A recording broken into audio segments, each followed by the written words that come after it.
Greetings, everyone. This is Pamela Knows, your friend, your coach. Today, I have another wonderful guest, my new dear friend, Tami Forster. She's based in Southern California. We connected to the one and only Maija-Liisa, who's been an incredible connector so far. We had a beautiful chat a couple of days ago. We talked for almost 2 hours, and I'm known to be a fast speaker, but let me tell you guys, when she speaks, in comparison, I'm like a turtle. Seriously, I had to tell her, slow down, lady. But it's a good because she has so many things to share. Among other things, wow, she's like a phoenix being reborn all the time. She's went through hell a lot of time. Like a few years ago, she lost it all, lost her kids for 8 months, even lost hope, but thankfully she didn't, and she was able to rise back higher than ever before. Now she's an advocate helping people that are going through a lot of to navigate the system, navigate their way, the high stress and adversity situations. Oh, and one fun thing about her, she used to be a lead singer in a band in Southern California. Flip the Switch. That's a beautiful name. She was the one that came up with the name. So that's one thing among many things that we're gonna unpack. So Tami, welcome to the show, my friend. Why, thank you. Thank you for having me. It was beautiful talking to you the other night. I had a great time. Obviously, we lost track of time and finally said, it's getting kind of late. It was late for me, early for you, I mean, it was but it lunchtime. I was was getting it hungry. was you were needing to eat and I was needing to go to bed. So it worked out and I'm super blessed to be here and blessed with Maya Lisa connecting the two of us and being able to connect and share what I do to serve other people. Absolutely, absolutely. And that's pleasure's all mine. First question I want to ask you is this. We're going to talk about your business, all the good stuff, your impact later, but who's Tammy, first and foremost, as a woman and as a human being? As a kid, I was a very happy-go-lucky, easygoing people pleaser, definitely. I really enjoyed, if you use the word popular, I was definitely popular in school, but I wasn't in the popular groups. Going back to high school reunions, everybody, hi Tammy, everybody knows who I am, right? But I wasn't in the popular groups. I was in every group just because I was very social. I was involved in a lot of sports and activities and church functions because my mom and dad made sure we were very busy so we stayed out of trouble. So for me, myself, I was very, very trusting. I was very happy-go-lucky. I just enjoyed life and really had a nice middle class, very protective life growing up. And so for me as a kid, I mean, things were good when I was a kid. Beautiful, beautiful. We're going to unpack all of that in a moment. I can feel it even now, even as a grown kid. You're very happy, lucky go type of person. I can see you smile, the frequency you speak, and all that. So yeah, awesome. Now, I'd like to start with a series of rapid fire questions to further get to know you as a person. Ready? Sure. Yep, ready. What makes you happy? Oh, my kids. How many do you have? 3. Beautiful. What makes you smile? That's the same Oh, answer. My kids, still my kids. Most of the time, not all of the time. Sometimes they may not make me smile, but really serving other people and being with my mm, children is really near and dear to my heart. yes. Now let's take the happiness factor a couple of notches higher. What makes your soul come alive? What sets your heart on fire? In a good way. I found that I found that a year ago in realizing that my purpose is to serve other people, Mm, bringing people some light, some joy, and the ability to see through things and change their mindset really provides me with a sense of peace, a sense of joy, that fulfillment that people talk about that a lot of people never get. beautiful. Now, on the other side of the spectrum, what makes you sad and angry? If I get angry that much anymore. My mantra is unbothered, unbreakable, and unstoppable. So I try very hard not to be bothered. However, I do get bothered sometimes. I think what really frustrates me is people that are selfish. I don't like selfish people. Mhm. I love them. I don't like them. But that definitely frustrates me. Makes me sad. It's the same. I think the state of the world today is sad.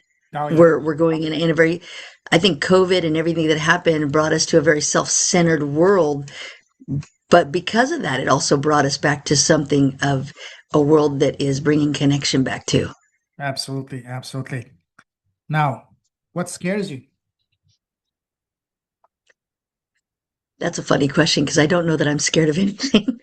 I Oh, really should. I really should be. I've been such a protective mom for most of my adult life.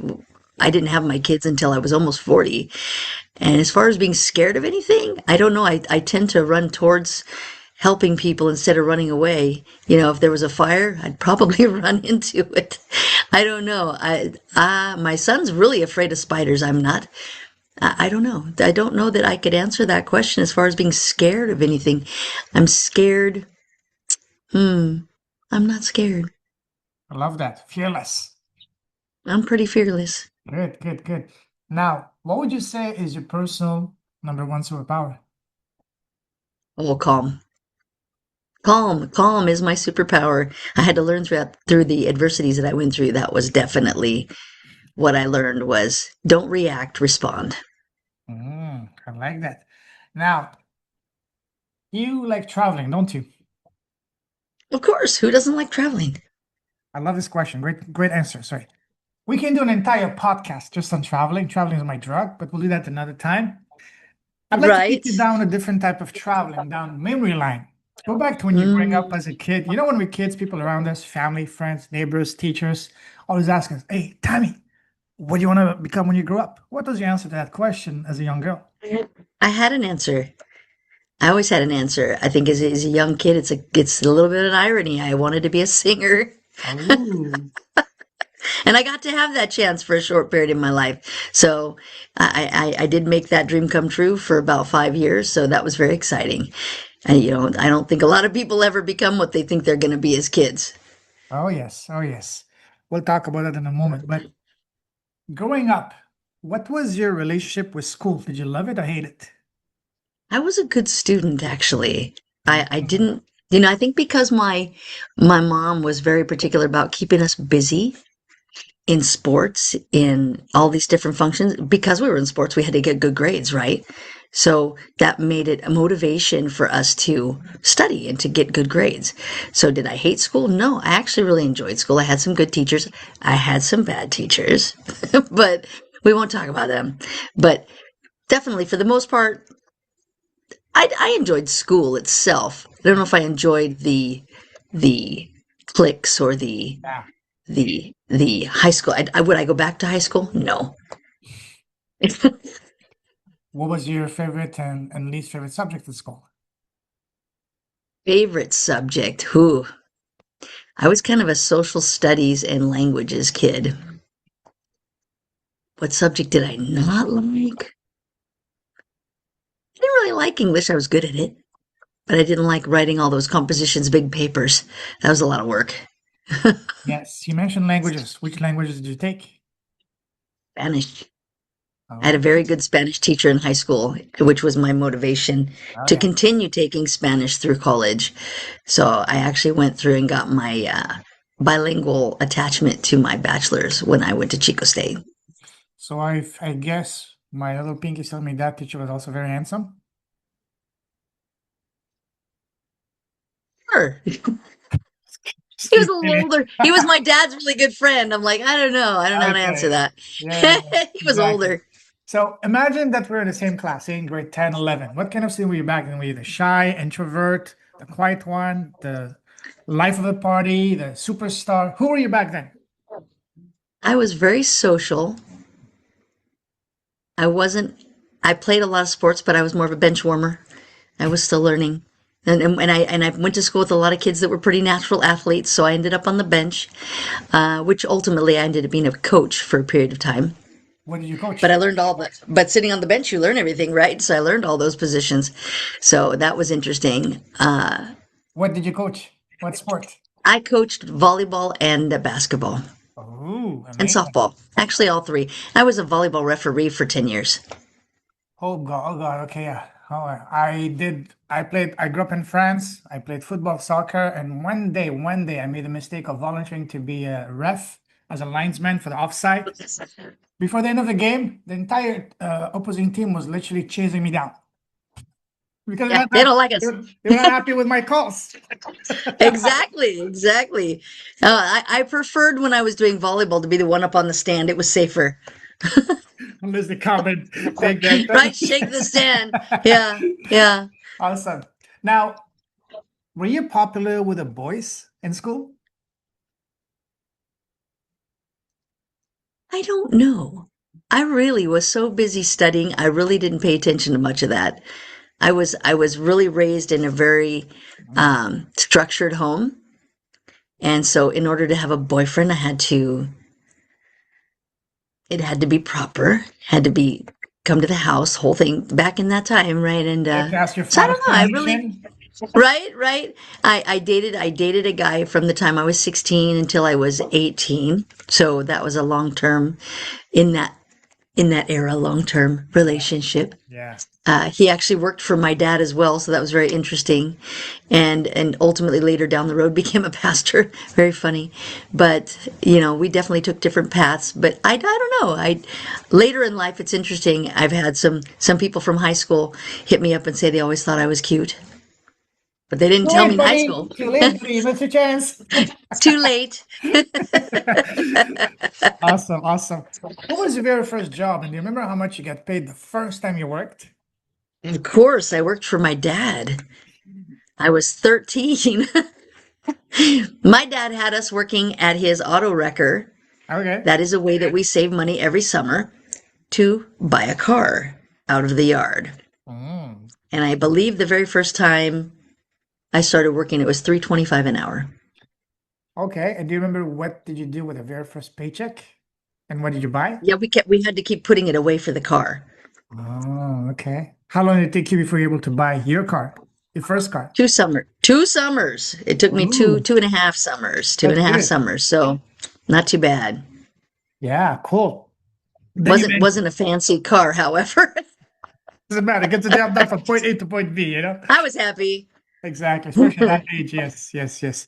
Now you mentioned something very unique, very funny, that fun story that you said that you were a lead singer in a band. Tell us about that.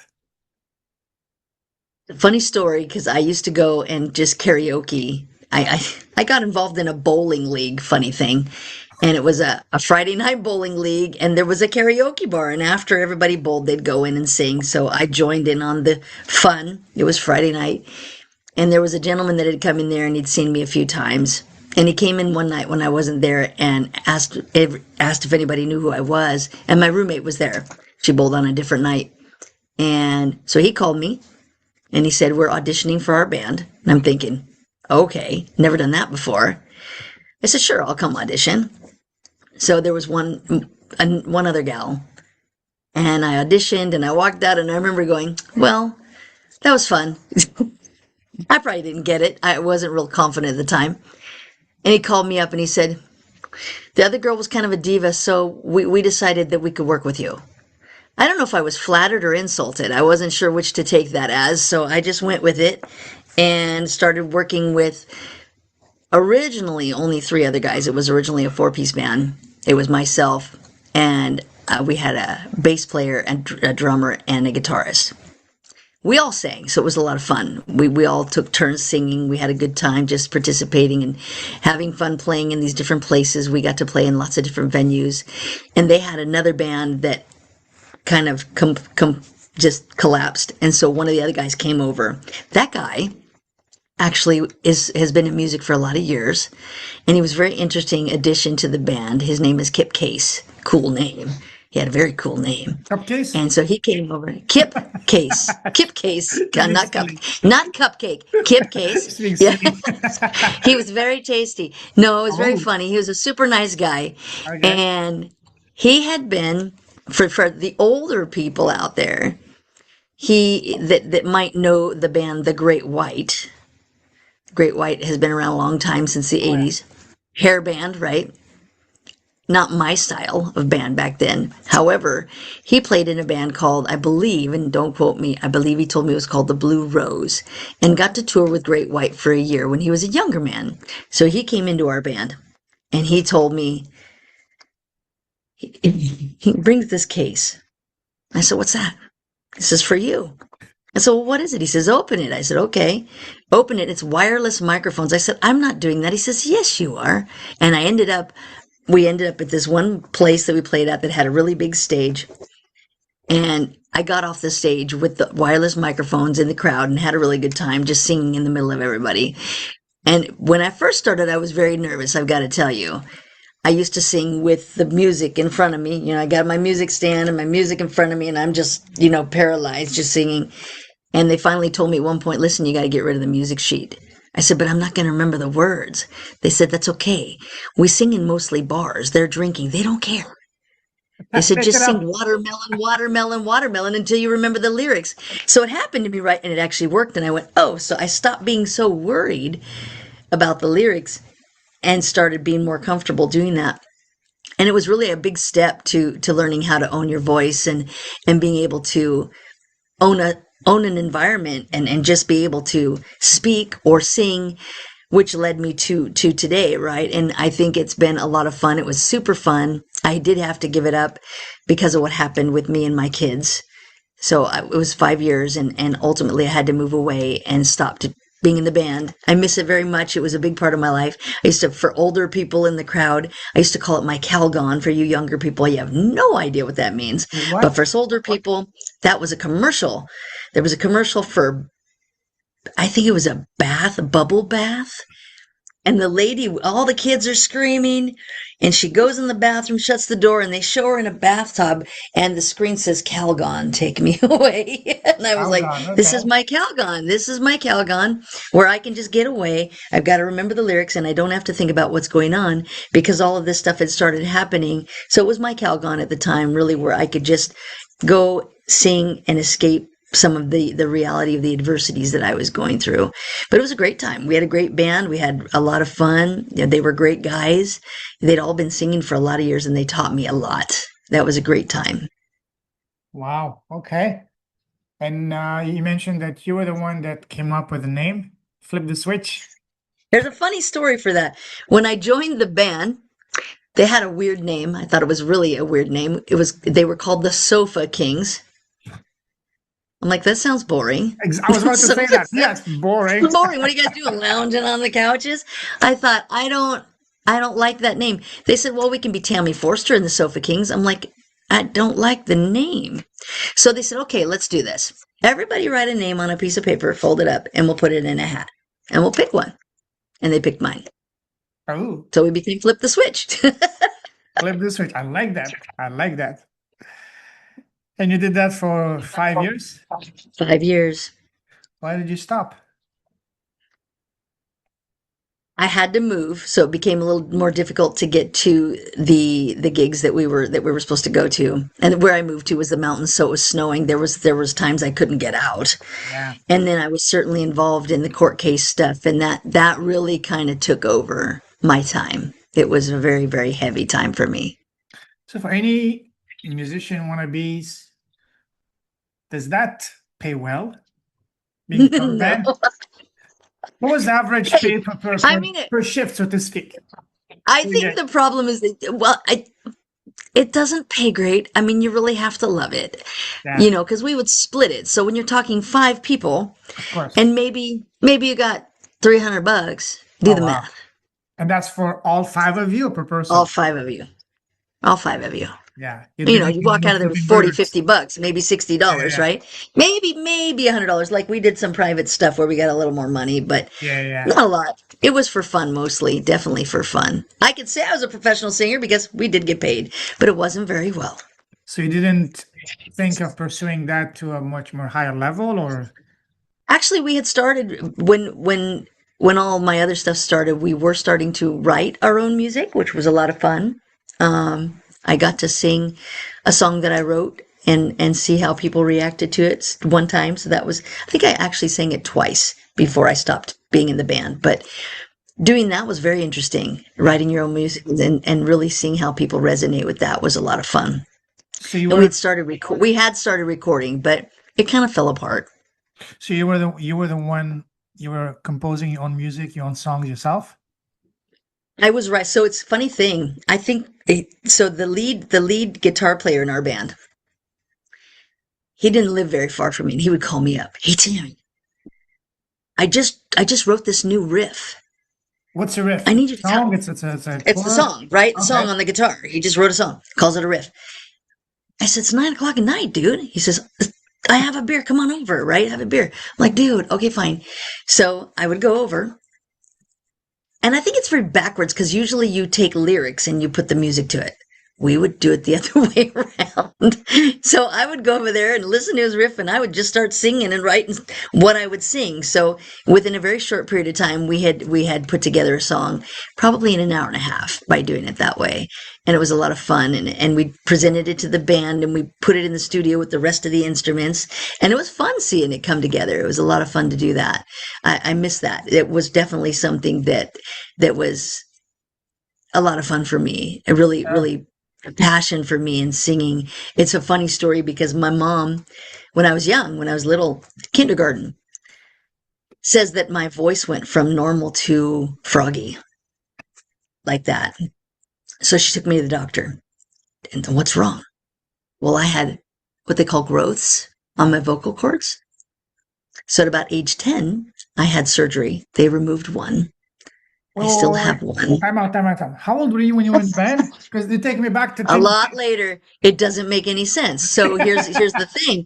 This is what they told me when I had that. They said if I didn't do that, that I would never talk. So to be able later to be singing in the band, my mom thought, I don't get it. I said, I don't get it either, but I love doing it, and so maybe that's the gravelly. I don't know, but yeah, it was a lot of fun. I can imagine. I love how you literally became alive all of a sudden. I mean, it's not that you were like this, but you came even more alive, But I love that. I miss those guys. It was a lot of Are you fun. still in touch with them? You know what? I was just down in Southern California about 6 months ago and tried to connect with Kip. I did connect with him on the phone a little bit. He told me the band disbanded. They don't play together anymore. I know. They're just too far away. I do talk to Lee. Lee is in Oceanside. I should go see him. Maybe Yes. next time I'm down there. But him and his wife are just beautiful people. But everybody just kind of got too far away from each other. And they're all getting older. They're all in their 60s, Wow. So it got a little harder. As you get older, you get tired. So I think they just got tired of the traveling to and not getting paid very much. Yeah, It's a lot of fun, when you're younger, but as you get a little older, that's a little more work. absolutely. So in those 5 years, how many songs did you guys compose and release? We did mostly cover stuff. In Okay. that last year, we did compose some. Kip did a lot of music, so probably we had enough for. He was getting ready to put an album out, Mm. so probably 12. I think he had done quite a few. He had me do. I think I sang 2 of his that he wrote. I did mine, but it never came to fruition. Do you guys have a link to any of your songs on YouTube or album? I'd love to check it out. It's funny, I have one that I ended up keeping. It's really old, super old, where I still had the stand. It's that old, where I was really early on singing Black Velvet. Oh yes. So that was a lot of fun. It was a really good song. At a pizza place, even funnier. But that was really early, probably in the first 6 months that I was singing with them. So I was really nervous, but I remember singing a song, and it was I'm Just a Girl by Gwen Stefani. Oh yeah. I messed it up so bad. Watermelon, watermelon, watermelon. Right, and I've got it in front of me, right? And we get all done, and this lady comes over and says, oh my gosh, you did so good. You had every single lyric right. And I'm like, thank you very much. I guess the booze out, Yeah. How much have you had to drink? I was like, I don't think so. But it was a lot of fun. I learned over time, and tried some harder stuff. And I at one point, even, I think the hardest song I ever did was Adele's Rolling in the Deep. That was a tough one, but I What pulled made it the off. song difficult? That's a hard song. A lot of range. A lot of Oh range. yeah. That's a really, really, really high range. Yeah. For me, high range song. So it was fun to do, but whew. So you were doing mostly what? Rock songs, soft rock, classic? We did everything from Beatles to now. It was kind of crazy because we Okay. didn't really, everybody would ask us genre and we're like, Sing this, sing this, sing this, No, sing. Okay, we yeah, don't yeah. have one. Yeah, we did all sorts of stuff. We did, I sang Journey. We Oh yeah. sang, we would do, I think Led Zeppelin, even Oh one of the yeah. guys did. I mean, just all over the place, Tracy Chapman, Oh yeah. you know, I did a Pink song. I Ah. did Adele. I did just all sorts of, just all over the place stuff, which was fun, which shows a lot of capability. So it was a lot of fun. And I wish we had gone further. It would have been great, but we didn't get there. We didn't get there. We all got older. Yeah. One question comes to mind that everybody wants to know. Are those stories about groupies real, especially for you as a female? For the guys, yes, I can say, but as a female, a lead singer. I don't know if I should say anything about that. Uh, there were times that got a little interesting. There were times. Especially after a few drinks, huh? Yeah, oh yeah, yeah. Few drunk people.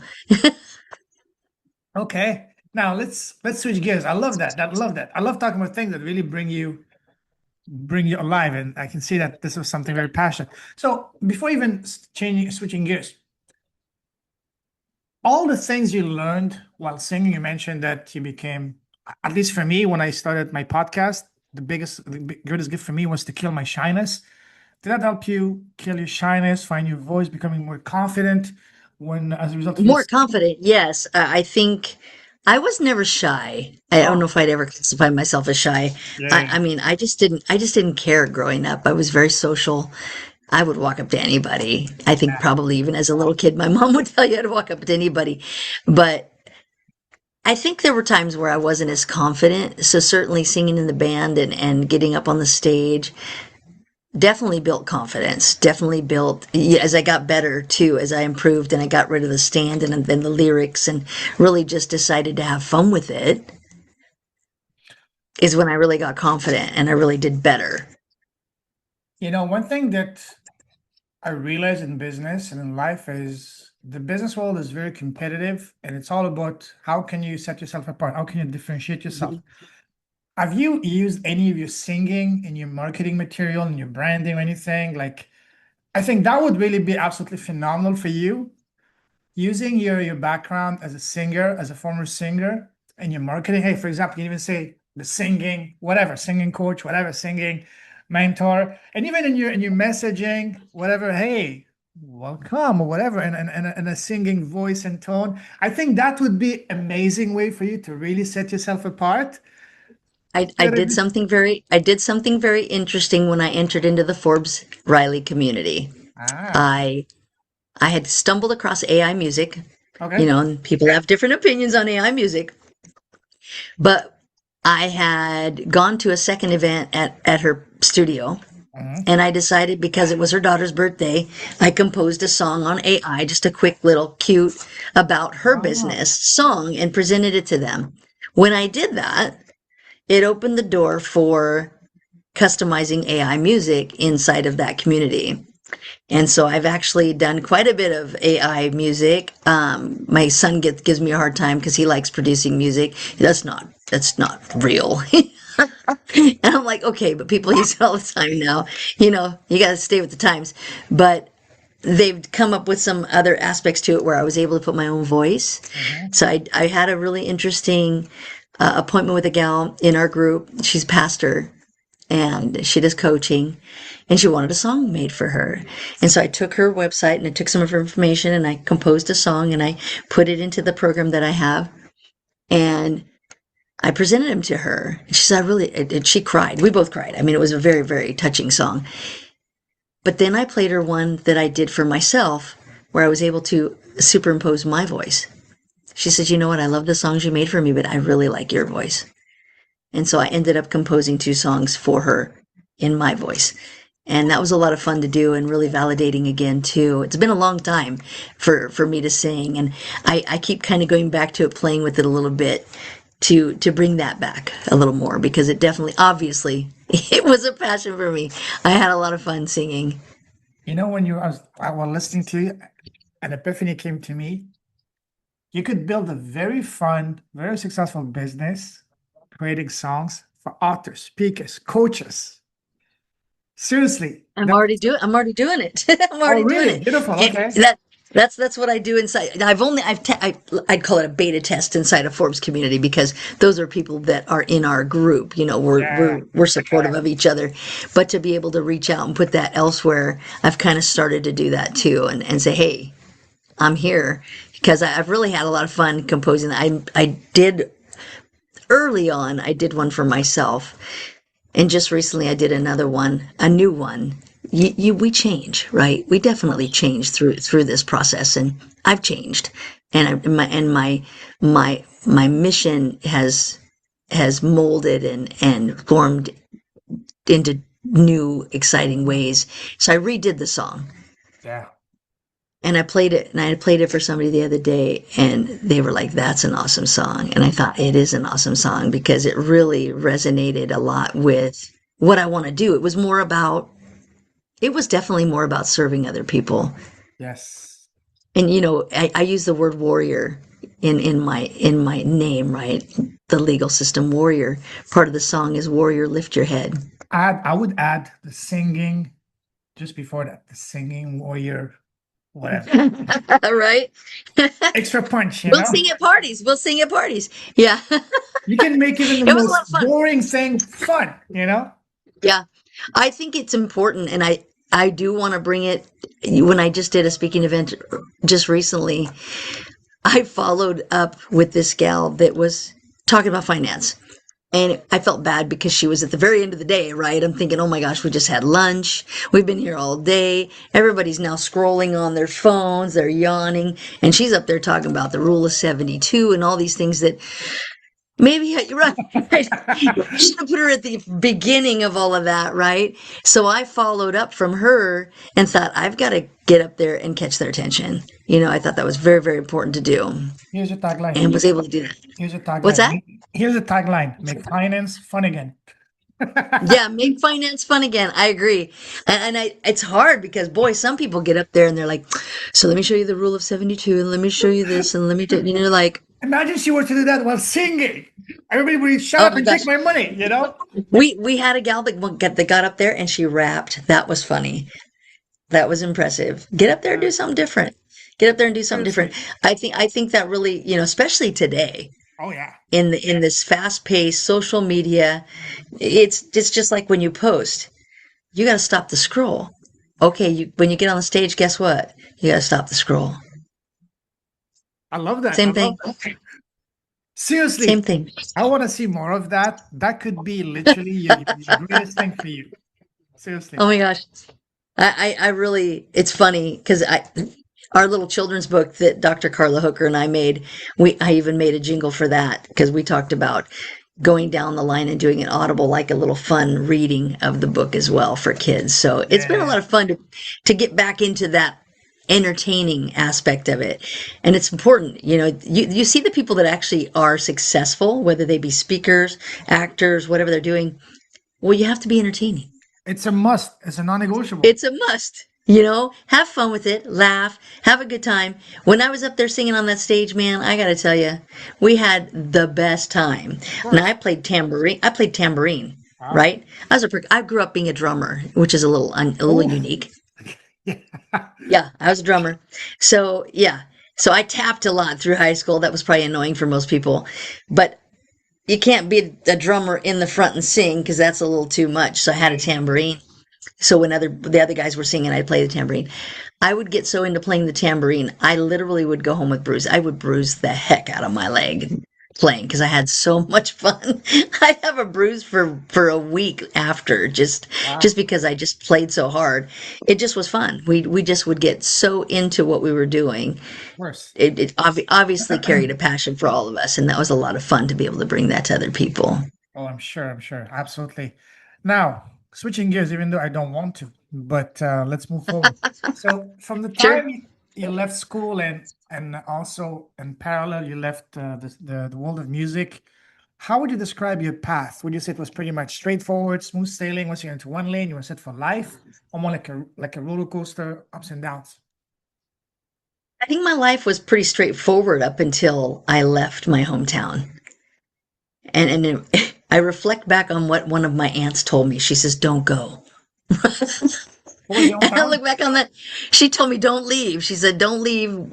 I was leaving. I was leaving Northern California to move to Southern California. And she warned me. She says, don't move. And I look back now and I think that's pretty funny. But it was a real learning process for me, even though it was a roller coaster and there were a lot of things that happened, through having my kids and getting into the adverse situations with the court system, the things that happened to us. It Mhm. was a lot of roller coasters, but there was a lot of really good times too. So there were ups and downs, definitely. There were certainly some really big downs, but there were some big ups too. The big ups were certainly the birth of my children. That was bar none, one of the highlights of my life. Certainly being able to hold my kids and do that. One of my twins was born small. He was born at 3 pounds 12 ounces. So he actually was put into the NICU for 4 weeks. So I really couldn't hold him very much. He was little. He was very, very tiny. But I was able to take him home after 4 weeks. So that was a challenge. I had one in the hospital and I had to go home with the other one. So we were going back and forth quite a bit at that time. But there's a lot of highs and lows during that time. Obviously, the band was a big high in that period of time. That was fun. I had a lot of different jobs. I learned a lot of different things. I worked in the food manufacturing business for a while. I actually, it's a funny story. I worked at a tofu plant. Ooh, okay. Interesting. I hadn't even ever had tofu, so that was new. So not only did I end up working at a tofu plant, it was the first time I'd ever had tofu going, do I even like tofu? So that was very, very interesting. I was quality control. You have to taste it. So that was a very interesting experience. It was a short contract job that they So, wanted me to stay at, but time it out, time changed. out. I have to ask this question. So now, do you like tofu? I do. I don't like tofu the way I thought I would. I always thought I'll probably like the firmer stuff because it'll seem more like meat or something like that, right? I didn't like that. How about the I spicy actually liked type? this. The I spicy like type this. I with like the soft types. minced meat on it. Yep, yep, Oh yeah. yep. I like the soft Oh yeah. tofu. Oh yeah. Yeah, Okay, it's better. back to our programming, kids. Let's go back. Sorry, getting off on a tangent. Wow, amazing. So you mentioned that your son was born prematurely. They weren't premature. They were twins, and I had Wow. a slight detachment of the placenta when they were 18 weeks old. Wow. So, or in my 18 weeks into pregnancy. So I had to go on bed rest.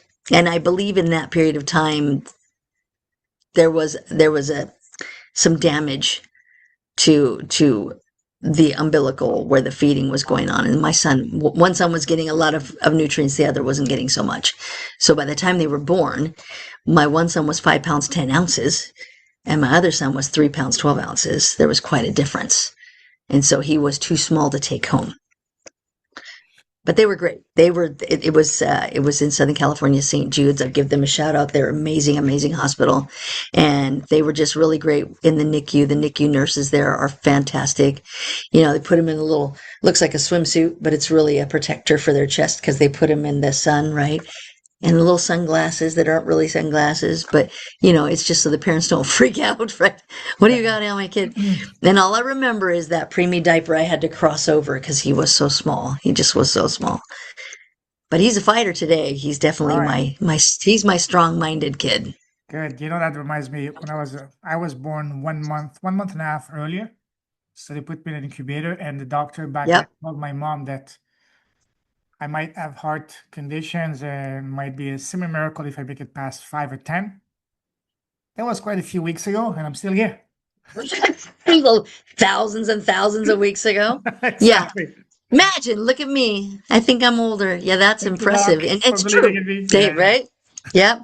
Those miracles that, I mean, you know what a doctor is, right? Tell me. Tell us. He's an educated guesser. Couldn't have said it better. Yes, absolutely. And they're not in the business of curing you, they're in the business of keeping you sick. Yep, Western medicine. Yes, yes, Sadly. yes, yes. That's true. Wow, amazing. So you mentioned also that you lost your kids for 8 months. What happened? So I have to go back a little bit. So my son's father and I were not married. He had decided early on, I believe they were about 2, he had decided to file papers. I knew nothing about court. I didn't understand court. He had filed papers wanting to put his name on their name, and that's what he said. I was pretty trusting. We had a good relationship at the time, Yeah. and he said, "Oh, don't worry, I'll file your papers. I'll file them for you." He did not file my papers. He filed his papers. I found out a little while later he had asked if I could keep the kids. He was supposed to take them one day, and he asked if I could keep them. He had to work late. I thought, that's weird. Yeah, that's fine. We were still on good terms, so I thought. And that day I had decided I was going to go find out what this paper meant, because it said that I was in default. I'm like, what does that mean? I have no idea what that means. So I was going to take the paperwork down to the court and go to what they call self-help and ask them. So I took my kids with me, and I walked up to the desk, and they said, "Oh, yeah, there was a hearing today." I said, "I'm sorry, what? What do you mean there was a hearing today?" "Well, there was a hearing today." "Well, what happened?" "Well, we can't tell you that. We have to wait to process the paperwork. You'll have to come back in a week." "What?" So I came back in a week and found out that he had filed to take my kids. Wow. He was filing for sole custody. Wow. And default means I have no say. Wow. So he would have won. And the only thing that stopped him was that the kids had another name on their last name that prevented him from doing that. And the judge told him he had to go and sue that person too. How old were the kids So at he the had to time? go and file for that. What's that? How old were the kids at the time? Not even 3. Oh, wow. Not even 3. And so that was very perplexing to me, and I had to go hire an attorney, and it started this whole ball rolling that just kept going and going. Yeah, It was a nightmare. It definitely was a nightmare. sure. And how did you come out of it? I think I came out of it pretty good. I got sole custody of my kids and got a move away. But Good yay, job. Team Forster. Yeah, Exactly. I Team think Tami. Team Tammy, Team Team Tammy. singing It's very Tami. funny that here's funny. It's funny. They had put me into this class that I had to go through, and I had this folder. I still have it today, and I was writing all over it during these classes. I really spent a lot of time praying. I spent a lot of time with myself. That was the first time in my life, actually. I grew up in a big family. I didn't know what to do without noise. I didn't know what to do by myself. And I found myself for the first time in a mountain town where I knew no one. No one. I knew no one. By myself. In a big house, really secluded, having to figure out what to do. Wow. And I really started doing devotionals every morning. That was the one beautiful thing about that house, is that my deck, when you walked out on it in the morning, looked like the ocean. It was 6,500 feet elevation above, right? Wow. So this sea of clouds every morning. So I would go out and I would sit in this peaceful view, this magnificence that God built, right? And I'd get out my devotional and I would read every day and I would pray and okay, I don't got this, but you do. Because I don't know what to do anymore. I just don't know what to do anymore. I'm tired. I couldn't find a job to save my life until that's an interesting story too. But it was a very, very hard time because living in a mountain town, most people that get jobs up there are the people that have grown up there. I didn't grow up there. So I was having a hard time finding work. I was having a hard time with a lot of things and going through this cycle of having to go to court and having to be there and having to figure out how to afford to be there and all these classes they were putting me through. But prior to that, we had moved away because I couldn't afford Orange County. I'd gone through a divorce and had moved away because I couldn't afford the house into another house that was only a mile away, only to find myself with bed bugs in that apartment a year and a half later. And so we had to move again. And I couldn't afford that area. So we moved 70 miles away. I didn't ask. And the problem with that is that it sparked filing from their dad that he demanded that they come back. Come back to where? So I was always afraid that I was going to lose my kids. There was always some sense of that for a while. And so the judge determined we didn't need to come back. because everything was fine. We could still do the visitation. It wasn't so far away that he couldn't see them. So we continued down that path. But he started making phone calls, and CPS started showing up, and there were stories that were made up, and ultimately they came and they took my kids, and it was devastating. It was absolutely devastating. I realized at that time that honestly, the system is not innocent until proven guilty. This system is definitely built on guilty until proven innocent. Yeah. And it's a business, and it's a very difficult arena to be in, because they don't care about your emotions, and they don't care about you or your life or anything. They just, they want you to be matter of fact and succinct and quick. That's it. They want you in and out the door because they're so busy. And so I found myself in this big mess of these hearings. We'd already gone through hearing after hearing after hearing after hearing after hearing already from the time they were 3 until this point. And at this point, they were 11. So we'd already done, what is that? 8 years? About 8 years. I'm tired, but I've learned something in that process, and I've learned a lot of things through that process of how to present myself and how to be in that environment. I had to. You don't have a choice. You have a choice, but if you choose wrong, it could be detrimental.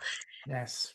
And I really spent a lot of time, really a lot of time devoting that to, okay, what do I do? How do I respond to this? I don't want to be reactionary. He was very reactionary. That was one of the biggest problems, is everything was an argument. Everything was a problem.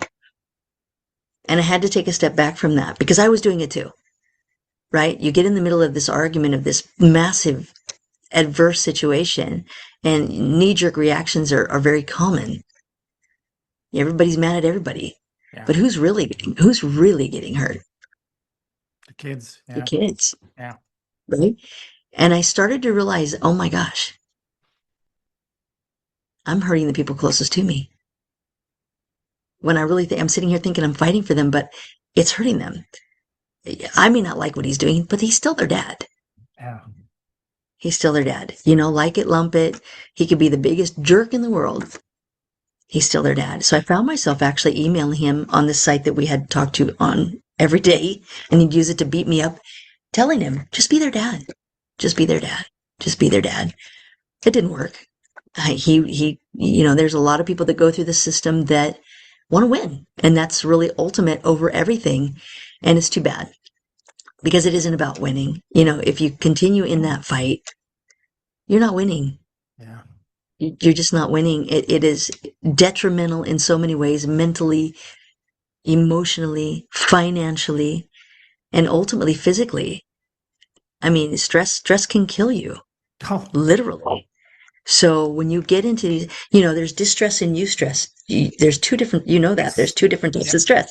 Eustress is good. That's good stress, right? That's the fun. That's the yay, right? Distress and living in that for a long period of time get you into this pattern of fight or flight all the time. Depression. It's survival and mode. so on and so It's forth. survival mode. It's literally survival mode that you live in and day out, where you're just not sure anymore.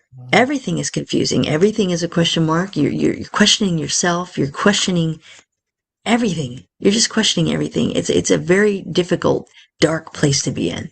Yeah. And I found myself in that place, something I never thought I would find myself in, being the happy-go-lucky, gets along with everybody kind of person. That was crazy for me. I didn't understand it. I thought, what's wrong with this guy? Yeah. He doesn't know me at all, but he's just angry. Mm-hmm. And my mom even at one point said, man, I've never seen somebody hold on to being angry as long as him. He's still angry today. But I decided to stop being angry. Why switch like this? They made a 180.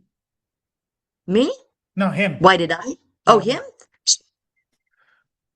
I think there were things that I found out about him later that made sense. He had some stuff in his background that really made sense with the controlling behavior and Mm. the need to be right, and then all of that Oh, really, yeah. I think, came from his childhood. So that was a very, very difficult thing to. I didn't know him very well. Mm. I wish I'd known him better. I wouldn't change it because I have my beautiful kids. I would never change that for the world. I probably would go through it again because I love them so much. But would I wish it on anybody? No, Yeah. no. And that's why I do what I do. It really is. Speaking of that, beautifully said. Tell us what you do. What's your impact? How are you making the world a better place around you and around the world? One flip at a time. Uh, One step at a One time. flip at a time. One flip at a time.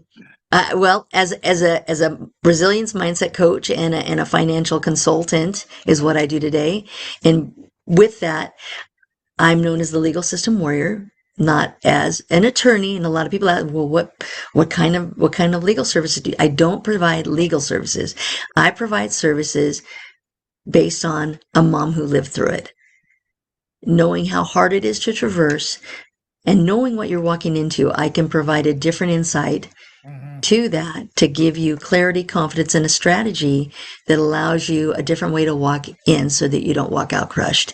And I think that's imperative in this world because that system is very broken. Whether it be mostly for the legal system, that is definitely my heart. But I do know that that's in the medical system. It's in it's in any system really. Even in employment, you find a lot of just controlling behavior that can create high adverse situations that people don't know how to handle or handle poorly, right? Or react. I think it really is about the reaction. We have that knee-jerk reaction when somebody does something that hurts us. We want to lash back, lash out, right? Yeah. Fight back.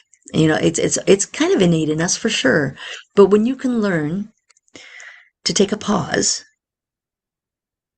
breathe, and then respond instead of react because you took a second, you Yeah. win. Hmm. You do win. It may not be perfect and it may take time, Yeah.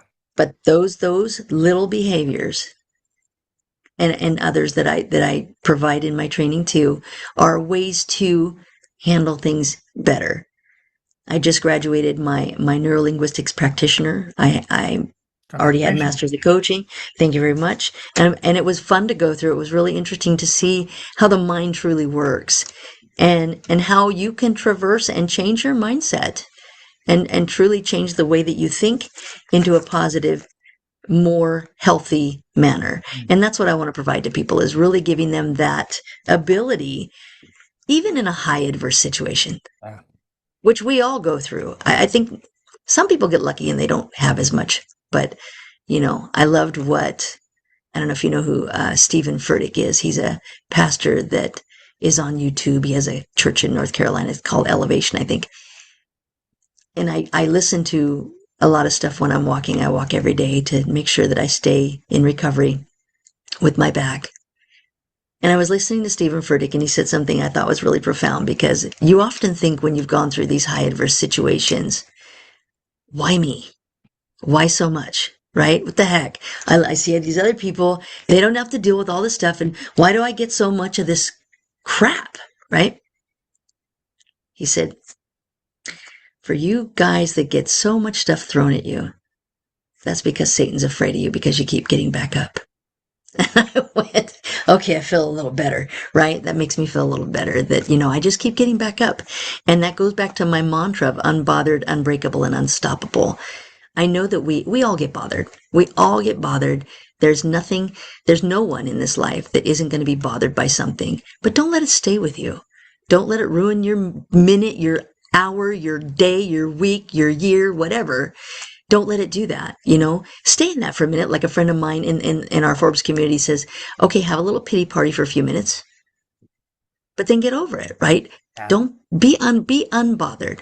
Unbreakable, that's that getting back up, right? You just keep getting back up. Your resilience that you can build, that you build that. That's built over, that's how adversity builds things, right? That's resilience. People that haven't gone through a lot of adversity don't have a lot of resilience because they've never had to do that, Yeah. right? And unbreakable, have I did this walk the other day. Unbreakable. Have a GPS set. We do it in our cars, right? We get in our cars and we set a destination. Where are we going before we ever drive, right? We've got this. But we don't do it in our lives. We get up, we go to work, we do whatever, we do it again. We just do this mundane Autopilot. circle of Yeah. life, right? Reacting. Every day. But we have no purpose, no drive, no goals, no direction.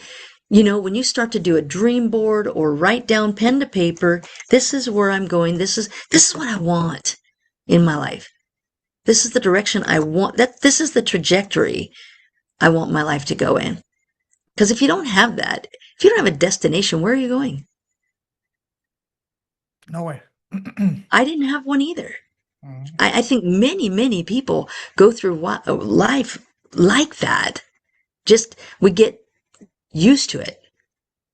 Especially the worst It is the gets morning. comfortable. The morning you wake up, you know you have a lot to do, but you have no idea where to start. You have no idea what to do, and you overthink too Right? much. And No plan. by the time you sit on your computer, it's already 2 p.m.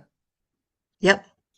Yep. And what happened? Another day goes by, another week, another month, another year, another My decade. mom, my mom, my mom used to say to me, "Oh, just wait until you get older. Time goes faster." And Oh yes, whatever, mom.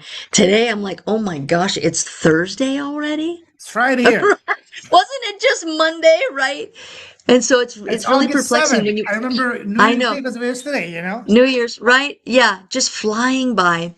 And so as you get older, it definitely starts to move much, much more rapidly. So I think you get more intentional, get more focused, get more directional.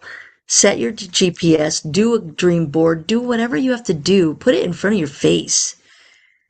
Something that I did when I lost my kids was I had on my mirrors a couple of verses that really impacted me during that time.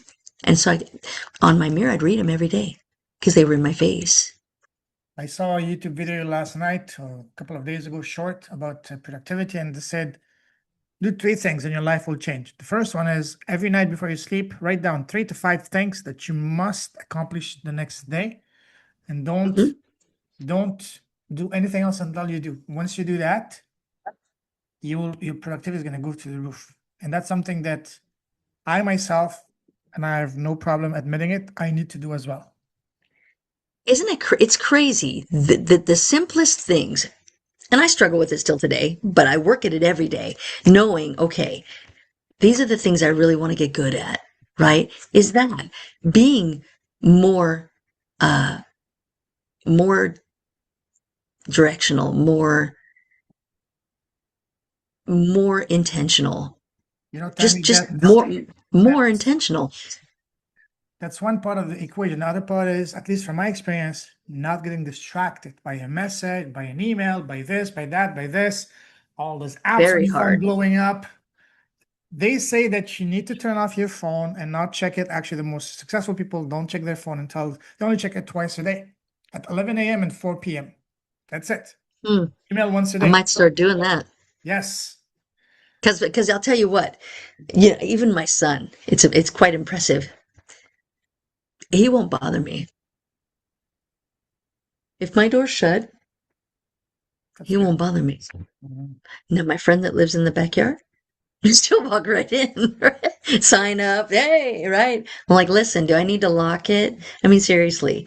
But it's interesting the perceptions that people have. Yes. My son respects that and knows that I'm really working at building this business and building this mission, and that I have a goal, which really I'm going to say today that I declare it's a non-negotiable, that my non-negotiable is to get to $1 million to be able to serve more people within the next 2 years so that I can continue my mission and serve as many people as possible, because I know there's a major need out there with these people that are struggling to really provide a different way of thinking.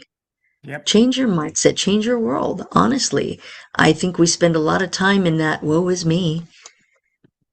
I have some really good friends, or so I thought up until a year ago, that really probably weren't my friends at all, that would spend a lot of time in their day, oh, it's just the way life is.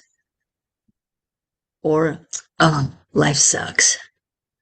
No, it doesn't. I have pain every day. I'm not going to focus on that. Yeah. I'm not going to, okay. I mean, either take an ibuprofen or don't, but keep going, right? Just keep going. And I think that's such a huge part of that. I have another mentor that will tell you, get up. So many of them, okay, when the alarm goes off, get up. Forbes just posted a funny, I think it was on Instagram, and I responded to it. It was a really funny thing. She posted herself laying in bed, and the alarm goes off, and there's something that says something about pushing snooze. Okay, you're tired, relax. Okay, fine, don't get up, whatever. Don't go to the gym. Something about one day won't kill you, right? One day becomes a week, a month, a year, And a then lifetime. it kind of goes into that, and she goes, "Okay, fine," and gets up and gets out of bed. And so I answered the Instagram. I said, "Okay, I'm getting up." Right? Because I think we all want to hit that snooze, but honestly, what does that do? I find myself thinking about that a lot. Does that really give me any kind of quality of sleep anyway? And you know what's I'm funny? already awake. And you know what's funny? When you try to go back to sleep, you cannot go back to sleep.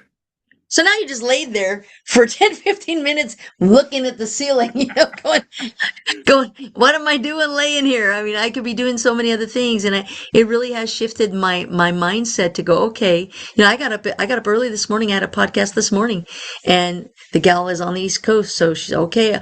Be on at 6:50. Okay. That means I got to get up at 6:15. Okay. Alarm went off. I could have laid there. I was like, okay, just get up. Just get up. And I have a hard time falling asleep. I jokingly say, because of a friend of ours in the Forbes community too, he calls himself the ADHD detective, right? So I joke around, all of us entrepreneurs are ADHD, right? We Yeah. just have that racing brain. Don't know if that's true or not, but I do know that when I go to bed, I have a hard time stopping my brain. All right. I'm thinking of Yeah. this, I'm thinking of that, think, and just making that go away. So what I started to do was, somebody, I don't remember who suggested it, and it was play sounds of abundance on your Alexa or your radio or your whatever. Or prayers And or so I just, whatever. the Yeah. prayers or whatever, just something that is just that tone, that level of sound that Yeah. is soothing, to get yourself away from this. Oh, My yeah. friend always says, put the phone down, right? Just put it down. Or Just put it the down. worst thing to do is first thing as soon as you wake up, you just reach out for the phone, and check notification, all that. That's why I started setting my Alexa for the alarm, because then I won't. Because I was using my phone as the alarm, and I went, oh, but then I pick up my phone, just like you said. Now I'm looking, and then I'm doing all, One no. thing that my sister does, and I really love what she does, she leaves the phone in a different room at night. Yep. My brother-in-law leaves it downstairs. Even or in the He doesn't take car. it upstairs with him. Yeah. Put it away. It's not, turn it off. Yeah. Seriously. I need to Turn do it that off. myself. I might just start shutting it off You know, altogether. I'm I don't, becoming the only reason I don't is that my son lives in Klamath Falls and my daughter lives in Brea, right? So I leave it on because of my kids. But do they yeah, really call me? Yeah, not really. They know I'm asleep. yeah. But in case of emergency, I feel like, okay, maybe I'll leave it on. I'm becoming more and more nostalgic of the times before the smartphones and all before the internet. It was so cool.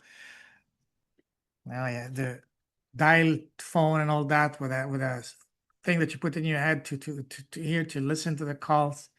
Yep. Oh, Yep. We used to have, growing up, it was very interesting. My mom and dad did a lot of renovations to their house over time because they kept having kids. So they had to make the house bigger and bigger and bigger.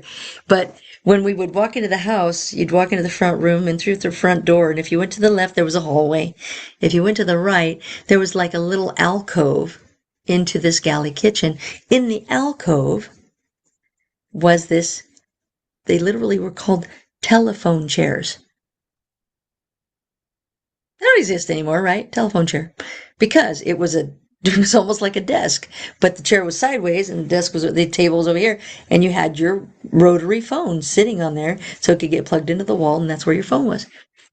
So it was very, very funny. So you think about that then, right? The phone rings. You have to sit there. Literally. That's where you have to talk to somebody, right? Or you take it into, there's all these different like sitcoms, whatever, where, the kid would take the phone into the closet, but the cord is hanging out, or just the funniest things that you remember about having the rotary phone. There was I don't know what platform it was on, but they did this, I guess, a prank with these kids, these younger kids, and they had a rotary phone sitting out there, and they told them to dial 911. They couldn't. They were like, they just were like putting their fingers in the numbers, but they weren't even picking up the receiver. And everybody's in the back just laughing, going, you don't even know to pick up the receiver. They're like, this isn't working. It's not working. And they finally came out and showed them how to use it. But it was the funniest thing in the world, right? And I had kind of a smaller level of that with my son. It was very funny because I was struggling with doing some Google Slides because that's kind of new to me. And so my son's like, it's not that hard, Mom, right? And does his thing. About a week later, he has in class a PowerPoint to do.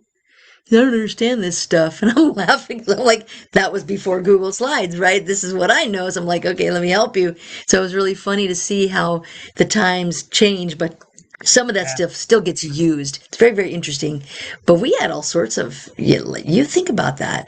When we would leave to go from here to the town over, There was no GPS. The car, no the map. GPS, So you would just no stop by phone. and ask No, someone at the store, where hey, is Mom, I'll this? call you when I get there.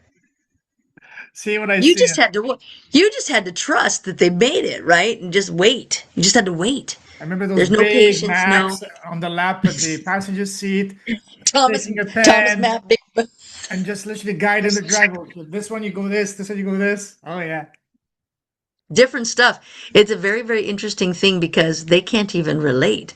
My son was telling me the other day, it's just really hard, Mom, in school. And I'm like, what? It's all digital. Or my other son, he lost his client. He works in healthcare and he needed to go on and try to get some more work. I said, you know what we had to do to get a job? We had to Yellow go. pages. The yellow We had to pages, we dialing. had to first actually type out a resume, right? On a typewriter or a data And not to make any processor, mistake right? because there's no mistake, there's no undo, you know? No mistake. You can't go back or you redo the whole thing again. And then we had to drive or walk or ride our bike to each place and give them the resume. And you forgot even before that, taking newspaper, the ads, and just calling one by one, look at all the ads, buying the newspaper, Classifieds. going to the library and all that, reading the books. Very Now they have Google, you know? exactly. And I just funny when you look at all of the tools that we have. Here's another one, resume. Not a resume, a paper. Yeah. A paper. Okay, when we wrote a research paper, we couldn't look up all this information. We couldn't pull up a textbook on Google. We had to go to the library. We had to go to the Rolodex long drawer and know how to read those cards to go find the books in the aisles in the library and then sit at the library and get the information out of those books or check the books out. I mean, nowadays, even after write a CV, you just log into ChatGPT, say, knowing all about me, create me a Right? CV. And 5 seconds, you have a CV. It's a crazy, crazy thing but that's what they know, right? Just like us, I'm sure Yeah. even people older than us would be, oh, you had it easy, right? Because things kept changing and changing and changing. But it's very interesting to look back and realize when you really think about the stuff that people go through today, I find it interesting. It's kind of fascinating because is it that hard? I hear people complain about the most mundane things. And I think when you've been through the kind of stuff that I have, or even worse, I mean, I know people that have been through worse. Are you really going to let something like that Yeah. do that to you? It's shocking to me, but people do. They do it all the time. It's a different world, different good thing, different things that were different. So, But you know My what? son had a friend. My son had a friend come in here, and it was so funny. She goes, she was 18. I need a mental health day. Oh yeah, I said, Gen you Z. need a what? I was like really perplexed. That's what For they've learned. example, in school or in sports, when the coach or the teacher said something, you just accept it, don't question him. Now, why do I have to do this? Why do I have to play this? Why do I have to write this? Come on, stop questioning. You just do it if you want to win, you know? Just do it. Be Nike. Just do it. Yeah. Just go do it. It is interesting. We didn't do that. We weren't allowed to do that. No, no. It's a different world. Right. A little bit different, you Oh yeah. know. I think that's a sad thing too, is things have changed in that respect too. And we've created a very entitled, very self-centered generation that believes that they should all be rewarded, that everybody gets a that's a hard word, participation trophy, right? You know, I heard that a lot of companies are now hesitant in hiring Gen Z uh, employees because Yeah, they're too soft, too lazy, too entitled. yeah. Can't complain it. I have a business there, not a kindergarten to oversee. I'm a proud Gen Xer, man. I'll tell you Oh yeah. what, we really, we were the ones that got kicked outside. Don't come back till the lights are on, right? Oh We yeah. were, Exactly. you know, oh, it's hot. Oh, the slide is hot. Go down anyway. You're That's hungry, fend fine. for yourself. Find your own food, you Fend know? for yourself. Go find, drink out of the hose. It's fine, right? All of those things that were just normal to us. My mom, we were just talking about it the other day. That was the funniest because our house, we just sold the house. So it was reminiscing about the house. There used to be it's next to what they call a water users. It's for the Yeah, district. yeah. So there's a canal back there. We used to go play in the canal. My mom's like, you used to what? Well, you kicked us outside and you didn't know we were playing in the canal. There was a pond we We used to had fish. oleander. Yeah, yeah. We used to just go and do whatever. Just come back. One kid, Different times. one kid on the bicycle. We all rode it all day long, and that's all we needed. A ball and play Yep. football, soccer outside all day long. And just like you said, when it got dark, that's you know time to go back. Or when you get hungry. Yep. Gotta go back. Gotta go home. I'm hungry. Yeah, it was a Yeah, very different time. You look at today, and you look at all of the advancements in technology, but I think the emotional aspects of that have fallen short. yeah, And hopefully we can bring something back to people in teaching them a different way to really move forward in a more positive fashion and yeah. stop. I think one thing that people have lost is it isn't about you. People have lost that human interaction. I'm sure you've seen this meme, this picture. People around the table at the restaurant, everybody glued to their phone. You know. Even I saw another one even better. At a table, everybody put their phone in a basket, and I said, first person to pick up the phone picks the tab. Picks up the check. I like that, Yep. you know. Yeah. That's funny. Yeah, I went to Thanksgiving at my mom's about 5 years ago. Yeah,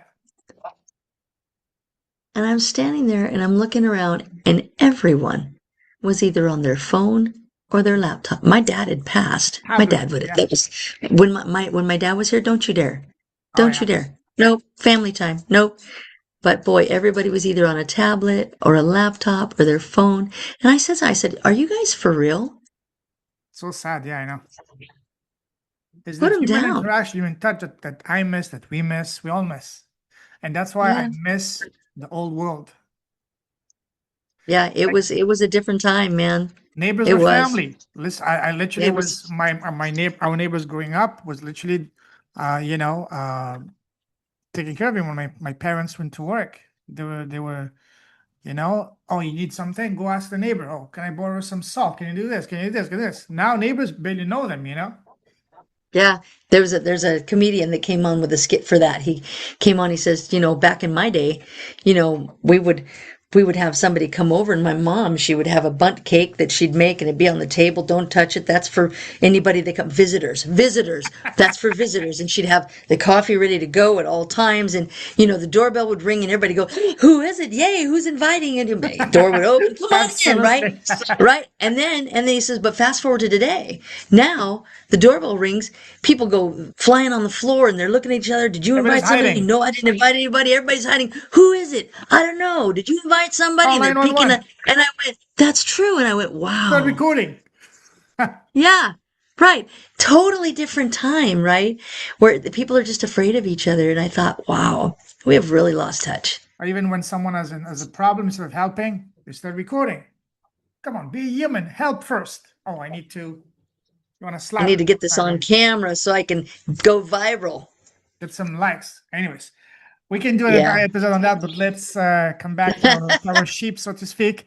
Let's wrap this up. To finish, I'd like to ask you another series of rapid fire questions, but this time Sure. on advices. Ready? What's the best piece of advice you received so far in your life? Let go and let God. My mom always told me that. Love that. Worst advice? Worst advice. Ah, worst, that's a hard one. Other than get a job? Get a GOB, right? Right? I don't know. Get a GOB. Yeah, GOB is a big one. That's a big one, because I think people lean so much on that. I've heard it a lot in the last couple of years as I become an entrepreneur, well, you need to go get a job. Oh, yeah. You go get a job. I'm good. All right. True. Imagine that you were blessed with a time machine. You can go back in time and sit face to face with 18-year-old Tami. Knowing all that you know now, what would be the first piece of advice you would give to her? It's going to be okay. Oh, I like that. I like that. Do you have your own podcast? We have a live show called Double Impact Live. We just had it tonight. It's on every Thursday night at 6:00 PST. It is a cool show. It is we just bring on different people. We're no fluff, and we have a good time, Good. and we talk real talk. It's a lot of fun. Love that. So fast forward to a year from now, your show is incredibly popular, and a year from now, you're interviewing the most special person in the world. Can you guess who that is? I'm interviewing the most special person in the Most world. amazing, the most special, the most incredible person in the world for you. Well, now that's a tricky one, because if I could, a year from now, have one of my kids be very successful, that would be fun to do. However, that's probably not the case. But maybe interviewing myself. I agree. You're a smart cookie. Yes, that's you. You're interviewing yourself. So what's the first question that you want to ask yourself? Did you think you could do it? And what's your answer? Absolutely. Hell yeah. Cool. The last question I want to ask you, that's my favorite question, and that's, what's the smallest thing, the one thing that you've done that has had the biggest, deepest, most profound positive impact on both your business and your life? For example, for me, it's been launching my podcast. What about you, Tami? Stepping out of my comfort zone. Ooh, love that. If someone wants to connect with you, what's the best way to find you? I make it pretty easy. My name is really different from most, so TamiForster. You'll find me on all social medias that way. My email is even that way at tamiforster@yahoo.com. And I also have a webpage, www.thelegalsystemwarrior.com/private session with Tami, TAMI. Love that. If I may make one suggestion, I would add the singing just before to make it more fun, as opposed to, it's a bit boring and too serious. You know what I mean? Especially for someone like you. It's full of life, full of joy. You need to convey that in your message, not just like a boring corporate title. Oh my gosh, I absolutely, I'm actually going to start putting that ad out Please. every week, and I'll make you a promise. I'll put it out in places I'm not comfortable with instead of just the places I am. Awesome. And I'm gonna put you on the spot right now, or right meow. Sing us something. Oh my goodness. Oh, sing you something. Ideally, something that you yourself composed. I composed? That's been a long time. I don't know if I could do that. That's too long. I have one, but I I'm don't not even asking for a remember it. full song, just a little bit, just before we close today. It was called True to You. I just do not remember any of it at this point. Isn't that crazy? I wish I did. But I'll sing you Journey. Go ahead. Floor is yours. You want a microphone? Right? When the lights go down in the city and the sun shines on the bay. Oh, I wanna be there in my city. Oh, oh, oh. I don't smoke, so I don't have a lighter. I don't have a lighter here. Lighter, and it's daylight here. Anyway, love it. Listen, Tammy, this is been one of the longest and one of the most enjoyable podcasts I've done in a long time, and I mean it sincerely. Me and you can talk for hours, just like two long lost Right? kids. I love that aspect of you, that inner child of you still being present, always being happy. So keep shining your light. I salute you, a true leader with a heart. Keep shining your light, keep blessing the world, your presence, your impact, your smile, and your singing. Add some singing to your work. Make whatever I'm boring bringing it back. you're doing, make it more fun again, and That's right. happy. And we're gonna be talking soon. Want to bring you back fast soon again to do an update in a few weeks. Sounds good. Listen, as I like to say, as we say in Canada, have a fantabulous rest of your evening. It's probably dinner time for me. It's lunchtime. My stomach is starting to growl. It's So, 9:40, almost 10 over here. oh yeah, maybe not dinner time, snack time. Here is lunchtime. Have a good one, my dear friend, and talk to you very soon. Take care. God bless. Thank you, Pigman. All right. Awesome.